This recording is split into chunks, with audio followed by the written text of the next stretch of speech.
Hello friends, welcome to John academy. This is Shahul John. आज हम इस वीडियो में जानेंगे कि यूजीसी नेट क्या है, इसका एग्ज़ाम पैटर्न कैसा होता है, क्वालिफ़िकेशन क्या होती है, एज लिमिट क्या है और कब कब इसके एग्ज़ाम करवाए जाते हैं, यूजीसी नेट का सिलेबस क्या है, उसको कैसे डाउनलोड करें, ये सब हम इस वीडियो में जानेंगे। तो यहाँ देख सकते हैं what is UGC net. UGC net क्या है कि एक नेशनल लेवल का एक एग्ज़ाम है जिसके द्वारा आप असिस्टेंट प्रोफेसर यूनिवर्सिटी के अंदर बन सकते हैं और ये पूरी इंडिया के अंदर एप्लीकेबल होता है। जब आप ये एग्ज़ाम पास कर लेते हैं तो आप पूरी इंडिया में किसी भी गवर्नमेंट यूनिवर्सिटी या प्राइवेट यूनिवर्सिटी के अंदर आप एक असिस्टेंट प्रोफेसर की पोस्ट को पा सकते हैं। इसकी क्वालिफ़िकेशन क्या होती है? आप अगर जर्नल कैंडिडेट हैं तो आपके पास मास्टर डिग्री होनी चाहिए विद 55%। यानी कि जिस एग्ज़ाम को आप भर रहे हैं, अगर आप इकोनॉमिक्स को भरना चाहते हैं तो तब आपके पास इकोनॉमिक्स में मास्टर डिग्री होनी चाहिए विद 55% मार्क्स। अगर आप मैथ्स में भर रहे हैं तो आपके पास मैथ्स में होनी चाहिए 55% पोस्ट ग्रेजुएशन मास्टर डिग्री होनी चाहिए। और ऐसे ही अगर SC ST OBC को रिलैक्सेशन मिला हुआ है, अगर इन कैटेगरीज़ के 50% मार्क्स भी हैं तब भी वो इस एग्ज़ाम को भर सकते हैं। और इसकी एज लिमिट क्या होती है? यूजीसी नेट में एग्ज़ाम देने की कोई एज लिमिट नहीं होती है, पर अगर आप JRF के लिए करना चाहते हैं, यानी कि अगर आप JRF के लिए आप चाहते हैं कि हमें JRF मिले, यानी कि एक स्कॉलरशिप होती है JRF, वो मिले, तो आपको 30 साल की उम्र के अंदर ही JRF को क्लियर करना होगा। और JRF क्या है?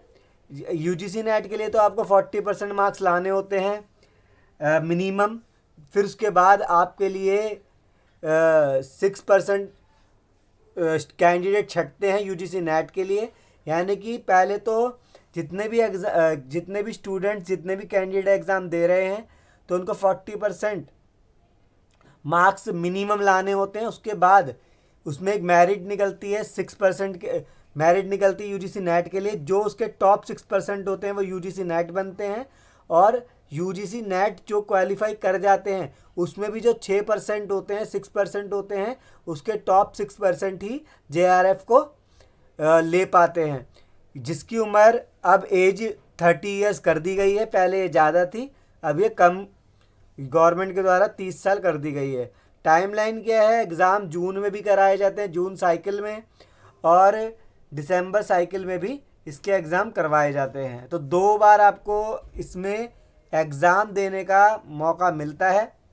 तो दोनों बार में अगर एक बार सक्सेस नहीं होता कोई तो वो सेकंड टाइम भी कर सकता है उसको। एग्ज़ाम पैटर्न कैसा रहता है? तो पेपर, इसके अंदर 2 पेपर होते हैं, पेपर 1 होता है और पेपर 2। चाहे वो कोई सी भी स्ट्रीम का हो, कोई से भी सब्जेक्ट से तुमने पोस्ट ग्रेजुएशन करी हो, तुम्हें पेपर 1 तो देना ही पड़ेगा। और अपने डिग्री से रिलेटेड जो सब्जेक्ट से तुमने PG करी है उससे रिलेटेड भी आप पेपर इसके अंदर देते हैं। तो यूजीसी नेट पेपर 1 जब होता है ये CBT के तौर पे होता है, कंप्यूटर बेस्ड टेस्ट है। ये 3 घंटे का होता है। ये पूरे का पूरा एग्ज़ाम ड्यूरेशन 3 घंटे की है। इसके अंदर common for all candidates MCQ होते हैं 50। इसके अंदर क्वेश्चन पूछे जाते हैं और एक क्वेश्चन 2 नंबर का होता है। तो टोटल कितने हो गए? टोटल 100 मार्क्स का हो गया। तो पेपर 1 होता है 100 मार्क्स का और पेपर 2 जो होता है वो होता है 200 मार्क्स का। इसके अंदर आपसे 100 क्वेश्चन पूछे जाते हैं और टोटल जो मार्क्स है 200 होते हैं। जैसा कि अभी मैंने आपको बता दिया है कि इसके अंदर 40% मिनिमम मार्क्स लाने होते हैं। उसके बाद जो 40% ले आते हैं, उसके बाद जो कैंडिडेट होते हैं उनको 6% कैंडिडेट को यूजीसी नेट अवार्ड होता है। और उसके बाद उसमें से भी जो अच्छे स्टूडेंट्स होते हैं और अच्छे मार्क्स लाते हैं उनको 6% को JRF मिलता है। तो ये पूरा एग्ज़ाम जो होता है 3 घंटे का होता है, पेपर 1 और पेपर 2 को मिलाकर, जो कि सीबीटी के द्वारा होता है, कंप्यूटर बेस्ड टेस्ट होता है।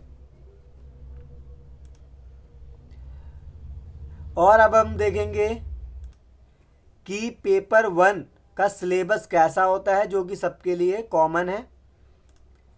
ये देख सकते हैं आप कि पेपर 1 का ये सिलेबस है, जिसके अंदर आपसे टीचिंग एप्टीट्यूड पूछा जाता है, रिसर्च एप्टीट्यूड पूछा जाता है, कॉम्प्रिहेंशन कम्युनिकेशन पूछा जाता है,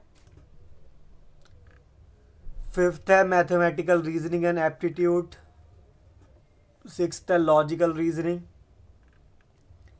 7th है डेटा इंटरप्रिटेशन, 8th है information and communication technology, 9th है पीपल डेवलपमेंट एंड एनवायरनमेंट, और 10th है हायर एजुकेशन सिस्टम। ऐसे ही अगर आपको पेपर 2 देखना है सिलेबस, तो यहाँ पर देख सकते हो आप, पेपर 2 का पूरा इधर दे रखा है। तो आपको इसकी साइड पे जाना है। तो यहाँ से अगर मैं इकोनॉमिक्स का लगाता हूँ यहाँ पर, तो ये साइड पे आएगा आपकी, वो देख लेना आप। ये रहा, माइक्रो इकोनॉमिक्स पूछी जाती है, macro economics, statics and econometrics, mathematical economics, international economics, public economics, money and banking, growth and development economics, environmental economics and demography, Indian economy. तो ऐसे ही आप अपना जो तुम्हारा सब्जेक्ट है उस सब्जेक्ट को देख सकते हैं कि क्या सिलेबस पूछा जाता है, और अपना एग्ज़ाम ईजिली दे पाएंगे फिर आप। तो ये था यूजीसी नेट के बारे में। अगर आपको ये वीडियो पसंद आई है तो इस वीडियो को लाइक शेयर करना ना भूलें।